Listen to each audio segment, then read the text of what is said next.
বাংলাদেশের ঘরে ঘরে গ্যাস দিতে হবে, বিদ্যুৎ দিতে হবে, তাহলে তারেক রহমান যদি না দিতে পারে উনি ক্ষমতায় থাকতে পারবেন না। খাম্বা আছে কিন্তু কারেন্ট নেই, চুলা আছে কিন্তু গ্যাস নেই, সরকার আছে কিন্তু শাসন নেই। গ্যাস নাই, বিদ্যুৎ নাই, নিরাপত্তা নাই, তাহলে আছে নাকি? শুধু কি নিজের বইয়ের দিকে দেখলেই হবে? বাকিদের বউরাতে রান্না হবে হাড়ি হাতে নিয়ে। কেন এমন কথা আজ ঘুরে বেড়াচ্ছে মানুষের মুখে মুখে? চুলা আছে, গ্যাস নাই, যানবাহনের লাইন আছে, জ্বালানি নাই। এটা কি শুধুই হতাশার ভাষা নাকি বাস্তবতার প্রতিচ্ছবি? চলুন তথ্য আর বাস্তব উদাহরণ দিয়ে পুরো বিষয়টি বুঝে নেওয়া যাক। বাংলাদেশের রাজনীতি আর জনজীবনে কিছু কিছু বাক্য সময়ের সঙ্গে সঙ্গে স্লোগানের মতো ছড়িয়ে পড়ে। বর্তমানে তেমনই একটি বহুল আলোচিত বাক্য হলো খাম্বা আছে, কারেন্ট নেই, চুলা আছে, গ্যাস নেই, সরকার আছে, শাসন নেই। সামাজিক যোগাযোগ মাধ্যম থেকে শুরু করে চায়ের দোকান, গণপরিবহন, অফিস কিংবা সাধারণ মানুষের আড্ডায় এই কথাটি বারবার শোনা যাচ্ছে। কিন্তু কেন? এই বাক্যের পেছনে কি রয়েছে? এটি কি কেবল রাজনৈতিক সমালোচনা নাকি মানুষের দৈনন্দিন অভিজ্ঞতার প্রতিফলন? আজকের ভিডিওতে আমরা আবেগ নয় বরং বাস্তব পরিস্থিতি, জনমত এবং বিভিন্ন দৃষ্টিভঙ্গি থেকে বিষয়টি বিশ্লেষণ করার চেষ্টা করব। প্রথমেই আসা যাক খাম্বা আছে, কারেন্ট নেই অংশে। দেশের বিভিন্ন এলাকায় বিদ্যুৎ অবকাঠামো সম্প্রসারণ হয়েছে, নতুন খুঁটি, লাইন ও সাবস্টেশন নির্মাণ করা হয়েছে। কিন্তু অনেক মানুষ অভিযোগ করেন অবকাঠামো থাকলেও কখনো লোডশেডিং, কখনো বিদ্যুৎ বিভ্রাট কিংবা সরবরাহের অনিয়ম তাদের ভোগান্তিতে ফেলছে।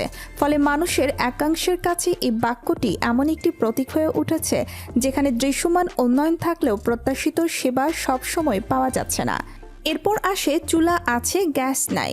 শহরাঞ্চলে পাইপলাইনের গ্যাস এবং অনেক স্থানে এলপিজির ওপর নির্ভরশীল পরিবারগুলোর মধ্যে সরবরাহ মূল্য কিংবা প্রাপ্যতা নিয়ে সময়েই অভিযোগ ওঠে। কোথাও গ্যাসের চাপ কম, কোথাও বিকল্প জ্বালানির খরচ বেড়ে যায়।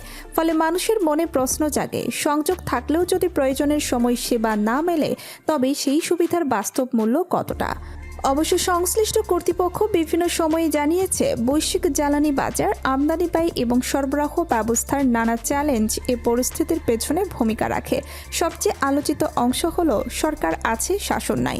এই কথাটি মূলত একটি রাজনৈতিক ও সামাজিক রূপক। যারা এই মন্তব্য করেন তাদের অনেকে মনে করেন আইন শৃঙ্খলা, বাজার নিয়ন্ত্রণ, সেবার মান, প্রশাসনিক জবাবদিহি কিংবা নাগরিক প্রত্যাশা পূরণে ঘাটতি থাকলে এমন অনুভূতি তৈরি হয়।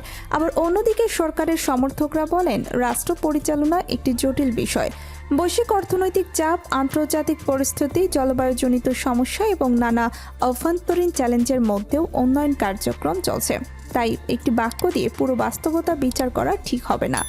আসলে এই ধরনের বাক্য জনপ্রিয় হওয়ার পেছনে বড় কারণ হলো মানুষের অভিজ্ঞতা ও আবেগ। যখন কোনো নাগরিক মনে করেন তার প্রত্যাশা ও বাস্তবতার মধ্যে দূরত্ব তৈরি হয়েছে তখন তিনি তা প্রকাশ করেন সহজ, ছোট এবং মনে রাখার মতো ভাষায়। ইতিহাস বলছে প্রায় সব দেশেই এমন রাজনৈতিক ও সামাজিক প্রবাদ তৈরি হয়েছে যা সময়ের বাস্তবতা, হতাশা কিংবা প্রতিবাদের প্রতীক হিসাবে ব্যবহৃত হয়েছে। আজকের এই আলোচনার উদ্দেশ্য কোনো রাজনৈতিক পক্ষকে সমর্থন বা বিরোধিতা করা নয়, বরং কেন একটি বাক্য সাধারণ মানুষের মুখে মুখে ঘুরে বেড়াচ্ছে তার সামাজিক ও রাজনৈতিক প্রেক্ষাপট তুলে ধরা।